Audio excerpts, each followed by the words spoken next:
The training I want to share with you today is from a staff development day that we had at Discovery Kids.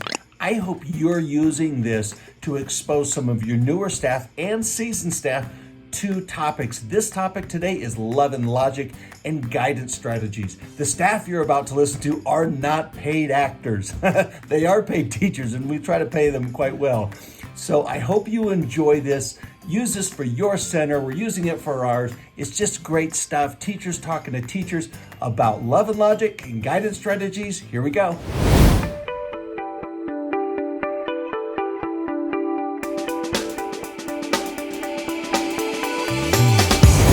Empathy is really important when it comes to love and logic because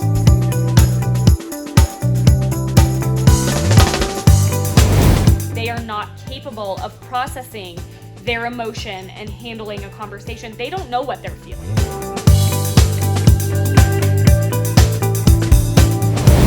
visual schedules is a great indirect guidance.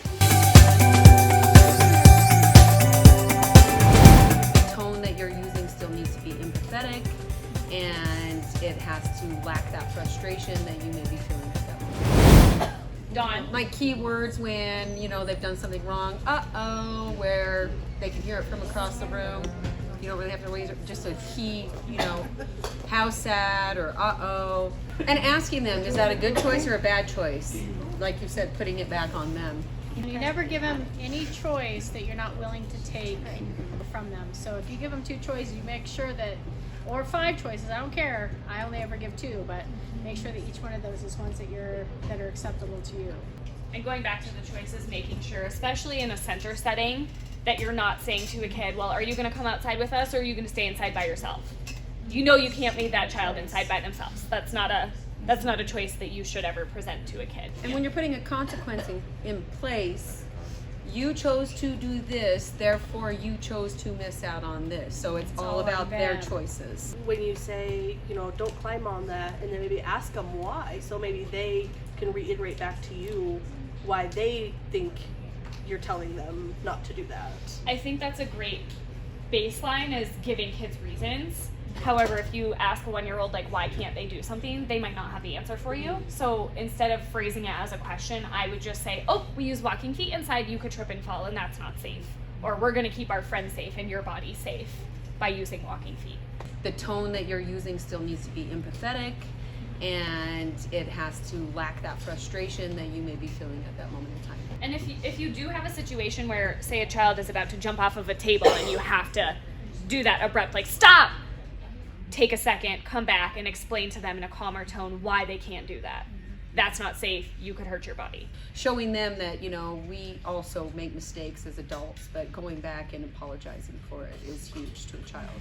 I think the language that we use, and Dawn, that was a great point about tone, is a huge part of it. I think a lot of times, saying walking feet as opposed to walking feet or don't run, it's just so different based on how you say it, whether you're trying to convey the same message or not with children. But in life, I think a lot of people have a hard time either circling back or in the moment saying, hey, I'm sorry that I reacted this way or that I said this.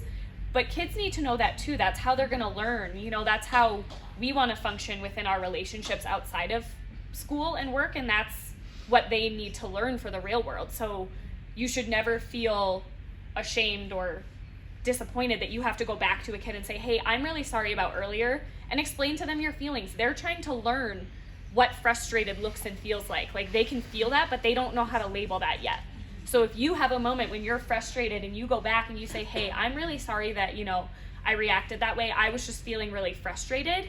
That's going to help them learn how to identify that feeling when they feel that way too, which is really important. Neutralizing arguing.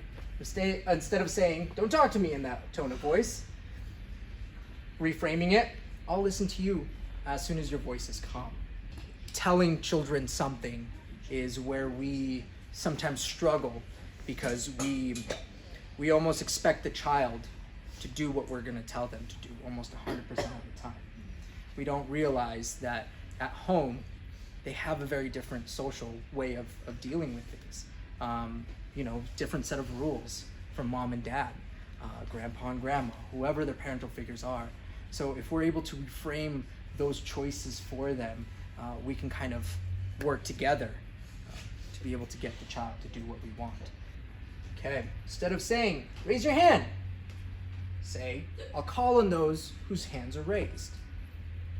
Once again, just kind of touching on that, we have to let go of telling a child what to do. We have to give them that empowerment of they're making that choice of we're gonna do this. I wanna do this. I have the choice to do this. So you're gonna have those kids that are gonna sit at the lunch table and refuse to raise their hands. Hey David, I really like the way you raised your hand to let me know you're done. You may be excused from the table. Because then the other kids that are not wanting to raise their hand are gonna see, oh, okay, David did what Miss Nancy was asking of him and he got to be excused. What happens if I raise my hand? Kids like praise. Kids love praise. Kids want that positive attention, and that's what they crave most of the time. Empathy is really important when it comes to love and logic, because kind of the way that you say and the way that you tell a child, bummer.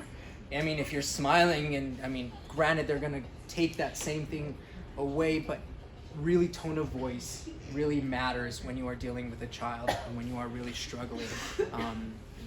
I think it's super important kind of taking these cues, which I hear a lot of you guys already use. That's so sad. I'm sorry that happened. I'm sorry that bummer. Sucks for you. Yeah. Right, the recovery process. Recovery is not a timeout. Recovery is giving the child an acceptable choice that you are willing to allow, and then giving that time to self-reflect or to be able to bring himself down.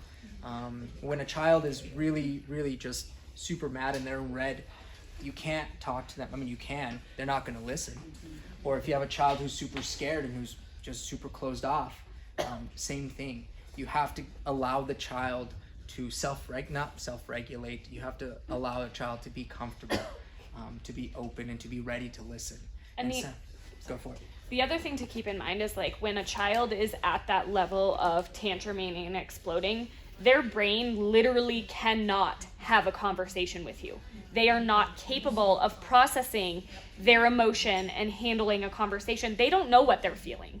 They're screaming at you, and you might be looking at them thinking, yeah, I can tell that you're really mad right now, but they can't express that to you. They're still trying to figure out, all those synapses are still trying to form in their brain.